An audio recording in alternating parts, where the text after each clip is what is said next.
हाँ जी मेरे बच्चे, राइटिंग सेक्शन हो गया? अगर हो गया तो बहुत अच्छी बात है, लेकिन फिर भी वीडियो देख लो, क्योंकि ये वीडियो आपको बहुत ज्यादा अच्छे से स्ट्रैटेजी बताने वाला है कि आपको कैसे राइटिंग सेक्शन बहुत अच्छे तरीके से करना है। और अगर नहीं समझ में आया तो फिर तो देख ही लो, आपको आसान तरीके से राइटिंग सेक्शन कैसे अटेम्प्ट करना है समझ में आ जाएगा। ठीक है, लेट्स गेट रोलिंग। अच्छा, इससे पहले कि हम ये वीडियो शुरू करें राइटिंग सेक्शन का डिस्कशन करने की, मुझे एक शेयर अर्ज करना है, गौर फरमाइएगा। बहुत से लोग बहुत बातें करते हैं, बहुत से लोग बहुत बातें करते हैं, उनमें से कई वादे भी करते हैं। मेरी ये वीडियो देख लोगे तो लाइव क्लासेस वालों के लिए कहोगे क्या ये खाली पीली 4 बजे काली हमारी रातें करते हैं। किसी को रोस्ट नहीं करना है, किसी के लिए टॉन्ट नहीं करना है, सिर्फ ये कहना है कि जो स्ट्रेस बना देते हैं ना सुबह सुबह 3-4 बजे उठ के पढ़ने वाला, वो भी एग्जाम वाले दिन, ये स्ट्रेस ना आपको फिर रिलैक्स नहीं रहने देता एग्जाम अटेम्प्ट करते टाइम। तो इसलिए अपने हार्ड वर्क पर, अपनी मेहनत पर विश्वास रखिए। अगर आपने बहुत अच्छे से मेहनत करी होगी तो सुबह 3 या 4 बजे उठकर वो लाइव क्लास अटेंड करने की जरूरत नहीं पड़ी। ऑफकोर्स उनमें इंपॉर्टेंट क्वेश्चन हो सकते हैं, नहीं भी हो सकते हैं, दोनों केसेस हैं, but at the same time जितना हमें रिलैक्स रहकर उस टाइम की नींद पूरी करना हमारे लिए जरूरी होता है उस दिन की, तो स्ट्रेस नहीं लेना है। तो बेटा हम शुरू करेंगे नोटिस राइटिंग से। नोटिस राइटिंग, नोटिस वर्ड से ही बात समझ में आनी चाहिए आपको कि किसी चीज पर नोटिस जाना चाहिए, ध्यान जाना चाहिए, वो चीज उसके नोटिस में आए, इसलिए वो है notice writing. Notice writing 4 marks की आती है, ये आप अच्छे से जान चुके। अच्छा, नोटिस टारगेट किस चीज को करता है? व्हाट यानी कि क्या, वेयर यानी कहाँ, व्हेन यानी कब, व्हाई यानी क्यों, और हु यानी किसके लिए। तो इन चीजों को टारगेट करता है, इन क्वेश्चंस को टारगेट करता है। अब इन क्वेश्चंस को टारगेट करने के लिए नोटिस मेजरली 3 कैटेगरीज में आ जाता है। पहला स्टूडेंट कैटेगरी, यानी कि स्टूडेंट्स को कुछ इन्फॉर्मेशन देनी है, ठीक है। दूसरा residents of the society category, यानी कि किसी सोसाइटी के कोई रेजिडेंट्स है वहां जो रहने वाले हैं उनके लिए। या फिर तीसरी कैटेगरी लॉस्ट एंड फाउंड की। और भी कैटेगरीज होती है, लेकिन ये मेजर 3 कैटेगरीज होती है, इनसे रिलेटेड ही क्वेश्चन आता है। ओके, तो हम डिस्कस करने वाले हैं लास्ट ईयर के बोर्ड एग्जाम पेपर में आया हुआ नोटिस का क्वेश्चन। चलिए सुनिए ध्यान से।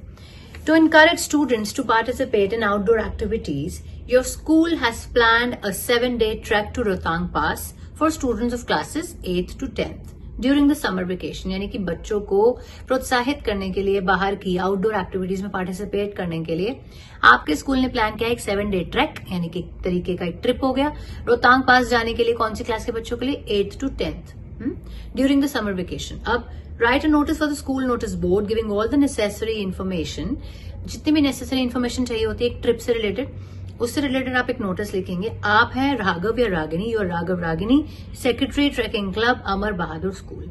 तो आप ट्रैकिंग क्लब के सेक्रेटरी हैं अमर बहादुर स्कूल के, तो वह आप हैं राघव या रागिनी, उनके बिहाफ पे आप एक नोटिस लिखेंगे स्कूल की इस बात बताते हुए। ठीक है, तो चलिए शुरू करेंगे कैसे लिखना है, क्या होना चाहिए इसका एग्जैक्ट सोल्यूशन। सबसे पहले अमर बहादुर स्कूल लिखेंगे, आप उसी स्कूल की बात हो रही है। फिर लिखेंगे नेक्स्ट लाइन में नोटिस। नेक्स्ट लाइन में आप लेफ्ट हैंड साइड में लिखेंगे अल्फा न्यूमेरिक फॉर्मेट में डेट।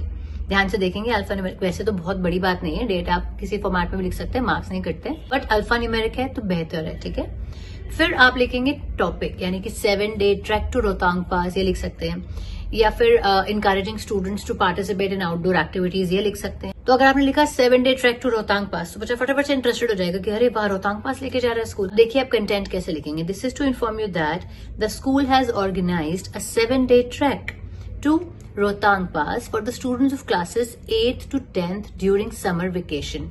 एज इट इज आपने क्वेश्चन में से कॉपी कर लिया, 80% कंटेंट आपका खत्म हो गया, आपने सिर्फ 1 या 2 लाइन और बनानी है, आपका नोटिस डन हो जाएगा। ठीक है, वो 1-2 लाइन क्या होगी?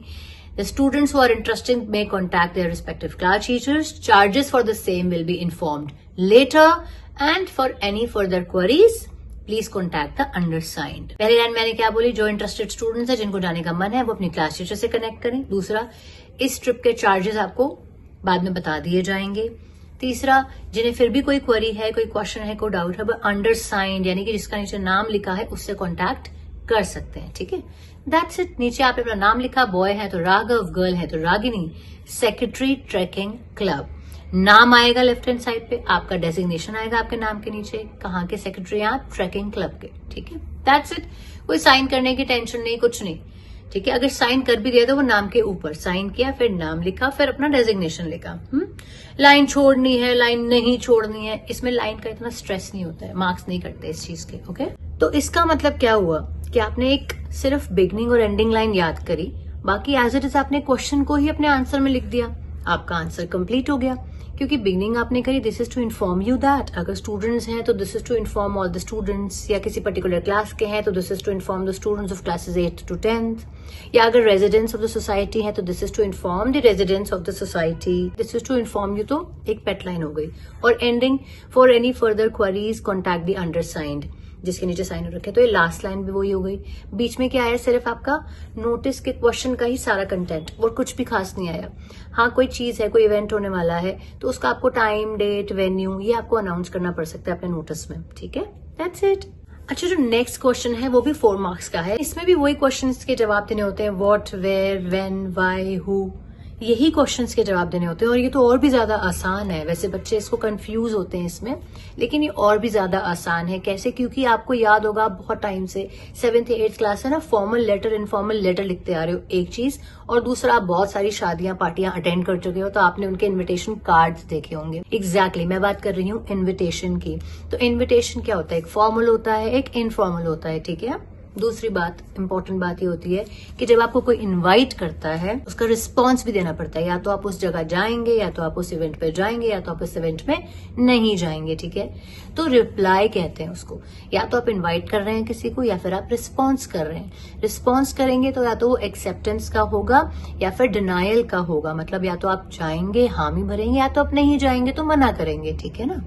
तो वो कैसे लिखना है वो ध्यान रखना है। काफी कंफ्यूजन था, मैं देख रही थी भाई सीबीएसई को इतना ज्यादा भी क्रूजिंग मत समझो, इतनी भी ज्यादा ना जालिम नहीं है सीबीएसई। पिछले साल के क्वेश्चन पेपर में उन्होंने लिखा हुआ था इन्विटेशन कार्ड करके, और एक बड़ा इवेंट बताया हुआ था, तो उसमें तो कार्ड ही बनेगा। और दूसरा ऑप्शन उन्होंने दिया हुआ था रिप्लाई का, तो वहां रिप्लाई दे देंगे आप, ठीक है। तो इन्विटेशन कार्ड जैसे दिया हुआ होता है, तो ये देखिए एक सैंपल इन्विटेशन कार्ड का, इसको देख के आप बड़ी क्लैरिटी से समझ जाएंगे कि क्या कैसे इन्विटेशन लिखा जाता है। तो पहले हम चेक करेंगे वो वाला क्वेश्चन जो लास्ट ईयर के सीबीएसई बोर्ड के क्वेश्चन पेपर में आया था। तो देखिए जी, ये तो है इनविटेशन कार्ड के फॉर्मेट में, कि अब जब आपको कार्ड के फॉर्मेट में। दूसरा क्या इनविटेशन होता है? दूसरा इनविटेशन होता है एक लेटर के फॉर्मेट में, ठीक है। जब आपने एक लेटर लिख के किसी को इनवाइट करना होता है, आपने कोई इवेंट है, आपने एक लेटर के फॉर्मेट में लिखा, अगर वो फॉर्मल, किसी फॉर्मल इनफॉर्मल का मीनिंग आई एम श्योर आपको पता होगा, फिर भी मैं बता देती हूँ कि फॉर्मल उसको लिखा जाता है जो कि किसी हाई पोस्ट का इंसान होता है, ठीक है। अब इनफॉर्मल जैसे फ्रेंड्स हो गए, हमारे रिश्तेदार हो गए, हमारे एक्वेंटेंस हो गए, जिन्हें हम जान पहचान, ऐसे वाली जान पहचान वाली होते हैं लोग, दैट इज इनफॉर्मल। जो स्टूडेंट्स ना इनविटेशन को लेके इसीलिए कंफ्यूज थे, तो आई एम श्योर अब आपको क्लियर हो गया होगा कि इनविटेशन को इतना ज्यादा टेंशन में लेके नहीं करना है। अगर क्वेश्चन में आएगा कि मेक एन इनविटेशन कार्ड या ड्राफ्ट एन इनविटेशन कार्ड, तो आप ऑब्वियसली कार्ड फॉर्म में बनाइए। साथ साथ क्वेश्चन ध्यान से पढ़िए, क्वेश्चन बहुत बड़े इवेंट पे है, मैरिज फंक्शन है, कोई सेरेमनी है बहुत मेजर, जिसमें बहुत बड़ी गैदरिंग को हमने इनवाइट करना है, तब तो कार्ड बनेगा, ठीक है। हाँ, लेकिन अगर जैसे कोई मान लीजिए कि कोई इवेंट है, एनुअल इवेंट है, उसमें हमें किसी एक चीफ गेस्ट को इन्वाइट करना है, फिर हम उसे एक लेटर के तौर पर लिखेंगे, जिसमें हम वर्ड लिमिट का ध्यान रखेंगे 50 वर्ड्स। मार्क्स तो वही है, 1 मार्क आपके फॉर्मेट का, 2 मार्क्स आपके कंटेंट के, और 1 मार्क आपके एक्यूरेसी का, ठीक है। एक्यूरेसी में ध्यान रखिएगा, ग्रामेटिकल एरर्स नहीं करने बिल्कुल। ये अब हम देखते हैं कुछ वो सैंपल्स जो मेरे स्टूडेंट्स ने मुझे भेजे हैं चेक करने के लिए, ठीक है। मतलब मुझे भेजे थे चेक करने के लिए, तो मैंने सोचा मैं वही एग्जैक्टली आपको वही एग्जांपल्स दिखाती हूँ जो मेरे बच्चों ने मुझे भेजे हैं, और बहुत बेहतरीन लिखे हुए हैं, बहुत ही माइनर से एरर्स हैं। अगर वो भी ना करें तो उन्हें फुल 4 on 4 मार्क्स मिल सकते हैं।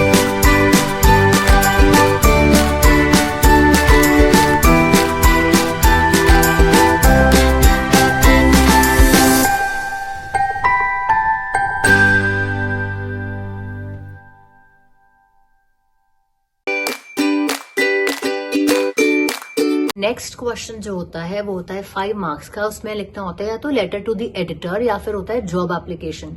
दोनों में से इजी कौन सा है? वो मेरे हिसाब से जॉब एप्लीकेशन है, वो मैं आपको बताऊंगी, लेकिन पहले समझते हैं letter to the editor. Editor को लेटर क्यों लिखते हैं? या आपने अपने कोई व्यूज बताने होते हैं, या कोई अपने कंसर्न शो करना होता है, भी आपको किसी बात की चिंता है, या आपने कोई अपना सजेशन ऑफर करना होता है, या सोल्यूशन ऑफर करना होता है आपने, ठीक है। इसके अलावा आपने अपना कोई ओपिनियन देना होता है, अब आप लेटर लिखते हैं एडिटर को। जब आप कोई किसी पब्लिक इशू को लेकर आप चाहते हैं कि भाई मैं हाईलाइट करना चाहता हूँ या चाहती हूँ कोई इशू, तब आप लेटर लिखते हैं एडिटर को, ओके। लेटर का फॉर्मेट बहुत इंपॉर्टेंट है। फॉर्मेट में क्या होता है, सबसे पहले जब हमें लेटर टू द एडिटर लिखना होता है वो एक फॉर्मल लेटर होता है। फॉर्मल लेटर में सबसे पहले एड्रेस आता है सेंडर्स एड्रेस, यानी कि आपका एड्रेस। आप अगर भेज रहे हैं तो आपका एड्रेस क्वेश्चन में दिया हुआ है, ठीक है। नहीं दिया हुआ है तो एक इमेजिनरी एड्रेस बनाएंगे, एक लाइन छोड़ेंगे डेट लिखेंगे, एक लाइन छोड़ेंगे रिसीवर्स एड्रेस लिखेंगे। यानी कि आप लिखेंगे the editor, the Times of India, पाराकमर रोड, न्यू दिल्ली। फिर आप लिखेंगे सब्जेक्ट में आप लिखेंगे वो बात हाईलाइट करेंगे जिस बारे में आपका वो पूरा लेटर है। For example highlighting the issue of rising crime in the city. फिर आप लिखेंगे डियर सर या डियर मैम। उसके बाद आप लिखेंगे पैरा 1 लाइन छोड़ेंगे, पैरा 2 लाइन छोड़ेंगे, पैरा 3। उसके बाद आप क्लोजिंग में लिखेंगे योर सिंसियरली और अपना नेम। ठीक है, तो मान के चलिए आप इसी बारे में लिखने वाले हैं कि highlighting the increasing crime in the city. तो आप पहले पैराग्राफ में कैसे स्टार्ट करेंगे? Through the esteem columns of your newspaper I would like to draw attention to the increasing crime in the city. अब इसी से रिलेटेड 2-4 लाइंस और लिखेंगे इसी पैराग्राफ में, फर्स्ट पैराग्राफ में। जैसे आप लिखेंगे कि cases of theft, burglary, violent crimes have become increasingly common.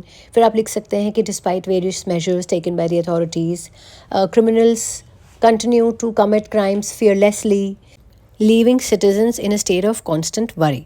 ठीक है, ये हो गया आपका फर्स्ट पैराग्राफ फिनिश। आपने थोड़ा सा आइडिया दे दिया क्वेश्चन से रिलेटेड करके अपने फर्स्ट पैराग्राफ में। इसके बाद आपका सेकंड पैराग्राफ होगा जो और ज़्यादा इशू को हाईलाइट करेगा, और फिर उस इशू को हाईलाइट करने के बाद उससे रिलेटेड थोड़े से सॉल्यूशंस भी देने हैं उस पैराग्राफ में। सेकंड पैराग्राफ जो होता है ना वो आइडिया डेवलपमेंट का होता है। जैसे कि अगर कोई बहुत ऐसा सीरियस इशू है तो आप लिख सकते हैं it is a matter of grave concern.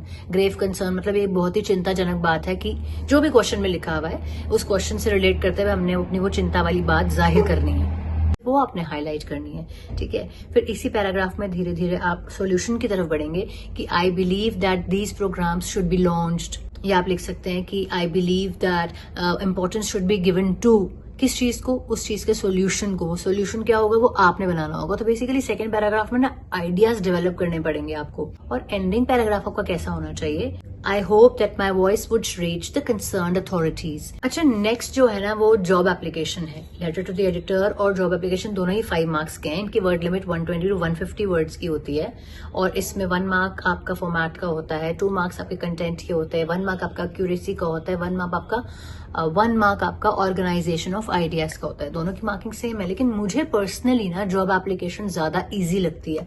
उसमें एक सेट पैराग्राफ्स है, कोई खास आइडियाज नहीं डेवलप करने हैं, एज इट इज वो वाला पैराग्राफ हर क्वेश्चन में चलेगा। और फिर तकरीबन 11 पॉइंट्स होते हैं, मान लीजिए 11 का शगन 11 पॉइंट्स होते हैं।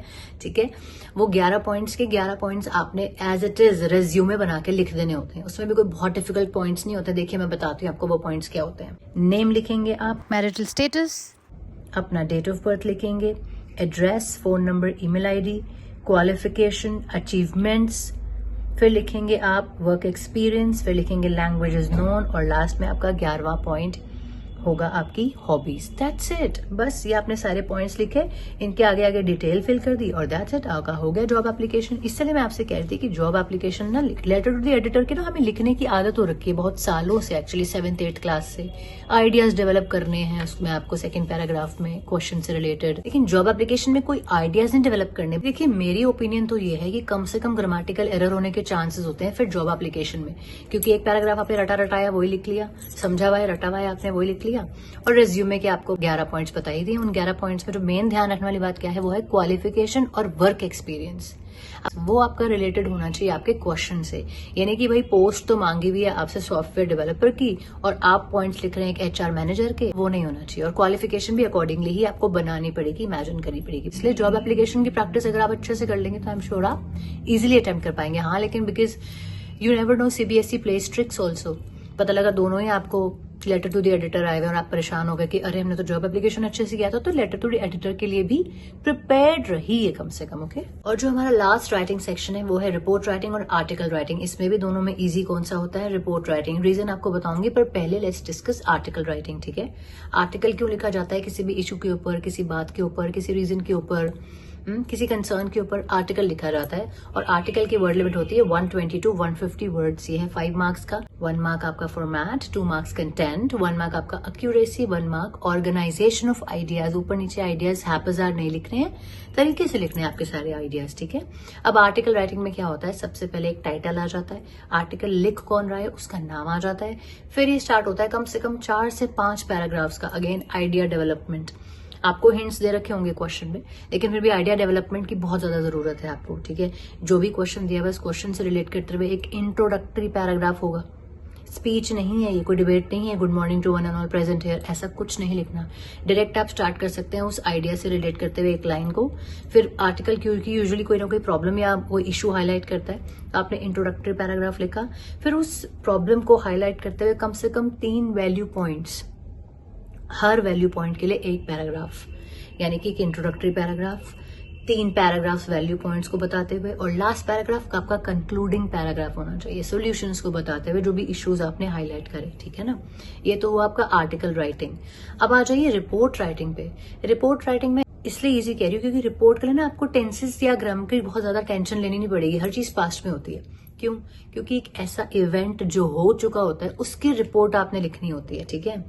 तो और उसमें डेट, टाइम, वेन्यू मेंशन कर दीजिए, टॉप पे मेंशन कर दीजिए। पहले तो लिखिए रिपोर्ट किस चीज पे है, जैसे कि for example the school celebrated its annual function, या लश्करस इवेंट सेलिब्रेटेड एट स्कूल, या sports meet held at school. उसके बाद ये किसने लिखी रिपोर्ट, उसका नाम आ जाएगा।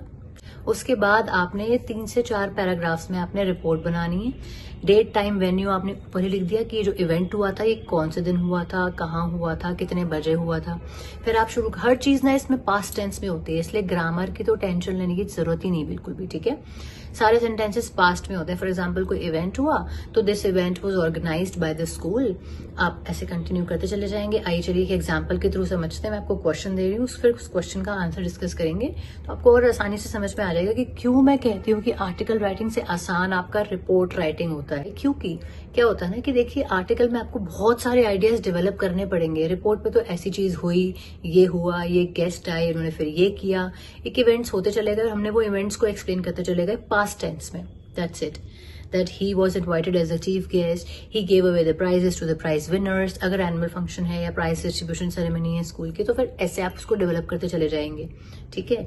There was a cultural performance performed by the students of the school, ऐसे करके सेंटेंसेस लिखेंगे तो आपके लिए आसानी रहेगी। लेकिन आर्टिकल में आपको बहुत ज्यादा आइडियाज डेवलप करने पड़ते हैं, ट्रस्ट मी ऑन दिस। आइए देखते हैं लास्ट ईयर का रिपोर्ट राइटिंग क्वेश्चन। ध्यान से पढ़िए क्वेश्चन, हिंट्स ध्यान से देखिए और फिर डिस्कस करेंगे हम इसका आंसर। सो आपने स्टार्ट किया एक प्रॉपर हेडिंग के साथ, फिर ये रिपोर्ट किसने लिखी उसका नेम लिखा आपने, और उसके बाद आपने शुरू के कुछ वैल्यू पॉइंट्स यूज़ करते हुए फर्स्ट पैराग्राफ फ्रेम किया। अच्छा, आगे आपने ये मेंशन किया सेकंड पैराग्राफ में कि इस वर्कशॉप से, इस इनिशिएटिव से बच्चों को क्या फ़ायदा हुआ, जो बूढ़ों ने, सीनियर सिटीजन्स ने वर्कशॉप करी उससे स्लम के बच्चों को क्या फ़ायदे हुए। और कंक्लूडिंग पैराग्राफ में लिखा आपने कि इस इनिशिएटिव से सोसाइटी पे क्या इफेक्ट हुआ। तो ये तो आप 3 पैराग्राफ में ही खत्म कर सकते हैं। इंट्रोडक्शन दिया आपने, फिर मेन बॉडी पैराग्राफ हो गया आपका, और लास्ट में कंक्लूडिंग पैराग्राफ हो गया। तो 3 पैराग्राफ में आपने रिपोर्ट राइटिंग फिनिश कर दी अपनी। That's it, like, share and subscribe.